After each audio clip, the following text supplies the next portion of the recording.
Assalamualaikum warahmatullahi wabarakatuh. Perkenalkan, nama saya Grady Tanggaldian dengan NIM 240.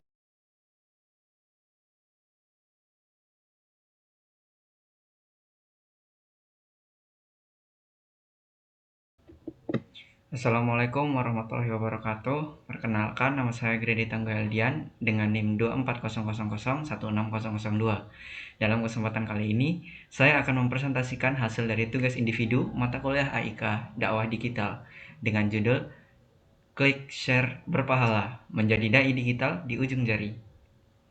Di era digital yang serba terkoneksi ini, gadget maupun smartphone yang kita pegang bukan hanya sebagai alat komunikasi, tetapi juga bisa digunakan sebagai mimbar dakwah yang sangat powerful. Sesuai dengan Quran Surah Ali Imran ayat 104 yang artinya, "Dan hendaklah di antara kamu ada segolongan orang yang menyuruh kepada kebajikan, menyuruh berbuat yang ma'ruf, dan mencegah dari yang mungkar. Dan mereka itulah orang-orang yang beruntung." Kita, sebagai umat muslim, memiliki kewajiban untuk menyeru kepada kebaikan. Dan kini, kewajiban mulia itu dapat kita jalankan dengan menjadi dai digital. Lalu, apa sih itu dai digital? Dai digital adalah agen perubahan di era modern. Ia adalah setiap muslim yang memanfaatkan teknologi digital untuk menunaikan kewajiban dakwah. Landasannya sudah jelas, sesuai dengan Quran dan hadis. Salah satunya adalah yang sudah saya sebutkan tadi, yaitu firman Allah pada surat Ali Imran ayat 104. Aktivitas seperti mengunggah konten yang baik dan bijak, membagikan ilmu, serta mengajak kepada kebaikan di media sosial adalah bentuk dari realisasinya. Bahkan, ini dapat pula kita maknai sebagai jihad di jalan Allah di zaman now. Selanjutnya, mengapa sih kita harus serius untuk menjadi dai digital? Nah, setidaknya di sini ada 3 keuntungan strategis yang menjadi dai digital. Yang pertama adalah jangkauan yang luas. Dakwah kita itu tidak terbatas ruang dan waktu. Yang kedua, amal jariah. Setiap konten yang bermanfaat yang kita unggah akan terus mengalirkan pahala bahkan saat kita telah tiada. Dan yang ketiga, kita ikut membangun generasi. Apa sih maksudnya? Kita bisa berperan aktif dalam membentengi dan membangun generasi Islami yang cakap digital. Lalu, konten apa saja sih yang bisa kita buat? Nah, di sini kita bisa mulai dengan konten yang bernilai dan mudah dicerna, namun simple. Yang pertama ada video kajian singkat, mungkin berisi 5-7 menit. Yang kedua adalah infografis Islami, seperti yang sekarang saya tampilkan.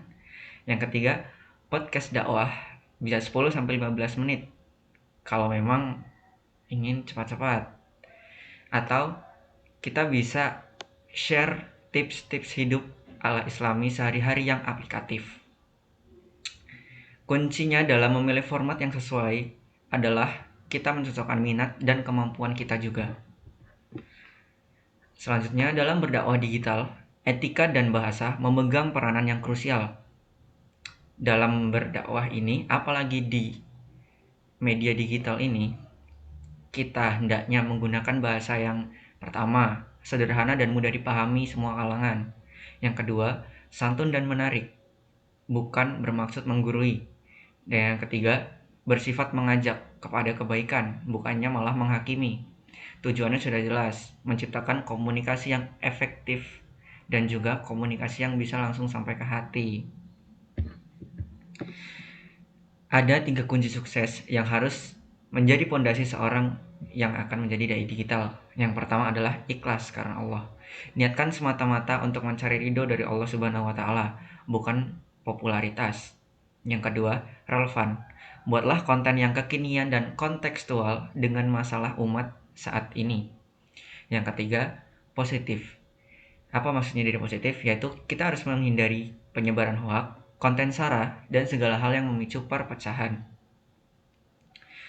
Nah, untuk menjangkau makdu atau sasaran dakwah, kita bisa memanfaatkan platform yang tepat sasaran. Di antaranya, yang pertama, ada YouTube untuk kajian yang lebih mendalam.